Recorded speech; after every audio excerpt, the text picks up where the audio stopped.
कहते हैं कि जो व्यक्ति जैसा काम करता है उसे उसी प्रकार से फल मिलता है। Karma has no menu, you get serve what you deserve. और आखिरकार कर्मा लौट के आता ही है। ऐसे ही शायद अदिति के साथ होने वाला था। यकीन नहीं होता है? चलिए कहानी को देखते हैं।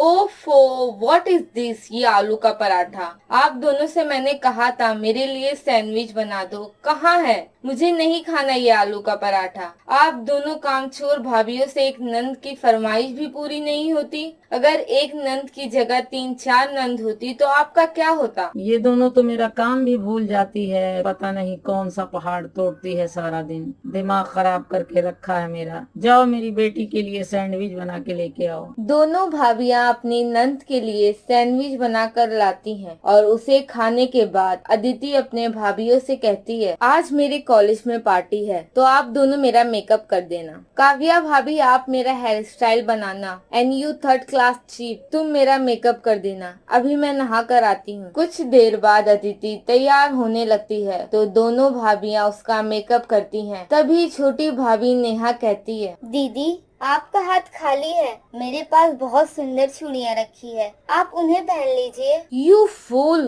तुम्हें इतना भी नहीं पता कि मॉडर्न वेस्टर्न कपड़ों के साथ चूड़ियाँ नहीं पहनी जाती? पर दीदी। ओ प्लीज, मुझे अपने जैसा गवार मत बनाओ। मैं क्लासी लुक कैरी कर रही हूँ, तुम दोनों को थोड़ी पता होगा। गवार जो ठहरी। फिर तैयार होकर अदिति कॉलेज चली जाती है। ऐसे ही एक दिन, नेहा ये लो चाय, ननन जी को उनके कमरे में दे आओ।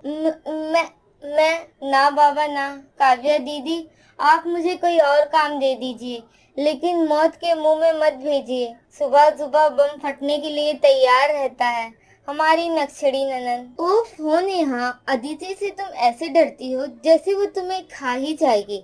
हटो मैं जाती हूँ। फिर काव्या चाय लेके कमरे में जाती है जहाँ हेडफोन लगाए अदिति नाच गा रही थी। तभी अदिति की गलती की वजह से दोनों की टक्कर हो जाती है और अदिति घमंड से काव्या पर गुस्सा उतारने लगती है। What the hell is this? मेरी इतनी एक्सपेंसिव नाइट सूट खराब कर दी तुमने। अंधी हो, दिखाई नहीं देता? लेकिन ननन जी मेरी तो गलती भी नहीं थी, मैं तो बस चाय देने आई थी। श्योर, सारी गलती मेरी है। कोई अदिति से लाउडर बात करे, I don't like that. Just wait and watch.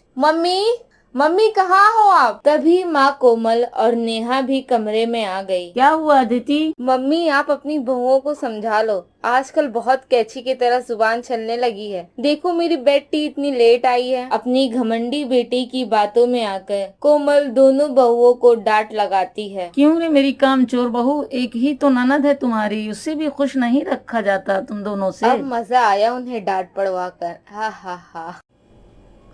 अपनी दोनों भाभियों के आंखों में आंसू देखकर अदिति दिल ही दिल में बहुत खुश थी।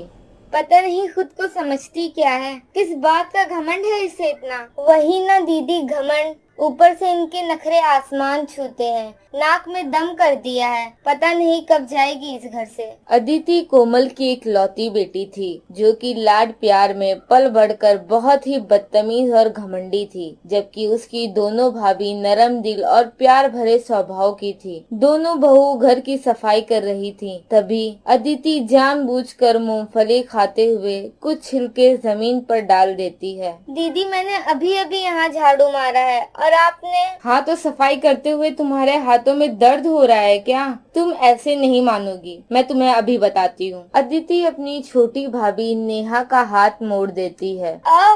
दीदी बहुत दर्द हो रहा है, छोड़िए मुझे। ये बहुएं तो मेरी बेटी को परेशान ही करते रहती हैं। एक बार और फर्श पे झाड़ू मार देती तो तेरा क्या जाता, लेकिन अदिति बेटी तू परेशान मत हो, तुझे बहुत जल्द इन दोनों से छुटकारा मिल जाएगा। वो कैसे? ये बहुत बड़े घर का रिश्ता आया है। ये देख लड़के की तस्वीर। देख अदिति, यहाँ तू दूध का कुल्ला करेगी, लड़का लाखों कमाता है महीने। लालच में आकर अदिति हाँ कर देती है। मम्मी मुझे प्रणव पसंद है, मैं शादी करने के लिए रेडी हूँ। फिर 2 महीने बाद उसकी शादी प्रणव से हो जाती है। अदिति अपने ससुराल आती है जहाँ उसकी ननंद रश्मि होती है जो उससे कई ज्यादा अकड़ू होती है। ओह माय गॉश मॉम, ये प्रणव भाई के लिए आपने कैसी लड़की को मेरी भाभी पसंद किया है? बस ओके ओके हैं। अपनी ननंद के ऐसे भद्दे कॉम्प्लीमेंट पर अदिति अंदर ही अंदर जल भुन जाती है। इसकी हिम्मत कैसे हुई मुझे ऐसा बोलने की। मेरा बस चलता तो अभी इसका मुंह तोड़ देती, लेकिन नई नवेली दुल्हन होने के चलते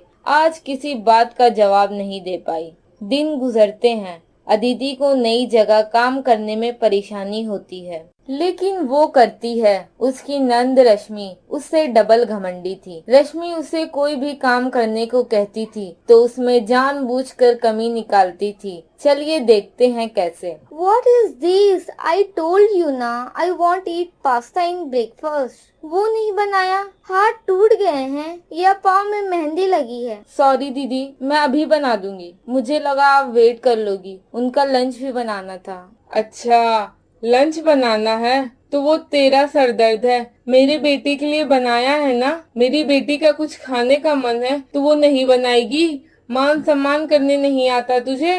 सॉरी माँ जी, दोबारा ऐसा नहीं होगा। मैं अभी बना के लाती हूँ। अब खड़ी क्या हो, जाओ और टाइम पास मत करने लगना। नंद को ऑर्डर देते देखकर अदिति को चिढ़ मच जाती है। इतनी कहर ढाती गर्मी में खाना बनाने में अदिति को नानी याद आ जाती है। इतना ही बनाने में वो पसीने में डूब चुकी थी और रोने लगती है। पता नहीं क्यों मुझे मेरी नन्ना जहर लग रही है। सास बनी बैठी और फी का घमंड और दिखा रही है। तू भी तो भाभीियों के साथ यही करती थी अदिति। उस वक्त पहली बार अदिति को अपने किए गए कामों पर पछतावा होता है। वो पहले के दिन याद करते हुए रोने लग जाती है। अदिति पास्ता लेके जाती है। कुछ देर बाद रश्मि का कॉफी पीने का मन होता है तो वो उसे कॉफी बनाने को कहती है, लेकिन जब रश्मि वो कॉफी पीती है तो उस कप को रश्मि जमीन पर फेंक देती है और चिल्लाते हुए कहती है, क्या घटिया कॉफी बनाई है आपने। अपने मायके से कुछ सीख कर नहीं आई हो क्या। चलो जल्दी से यहाँ पर पोछा लगाओ।